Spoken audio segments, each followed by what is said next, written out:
it is recommended to calibrate the remote controller if the following situations are happening. Firstly, the remote controller is dropped on the ground.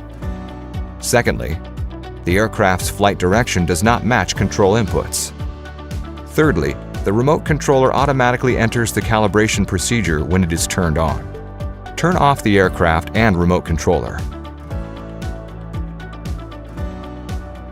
Press and hold the power button and takeoff button of the remote controller simultaneously for 3 seconds. When the remote controller screen lights up and enters the calibration screen, you can start the calibration.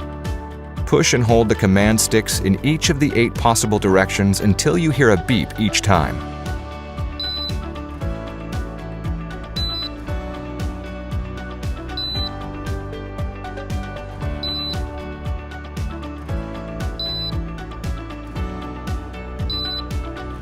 Finally, turn the left gimbal pitch dial counterclockwise until you hear a beep, and then clockwise until you hear a beep.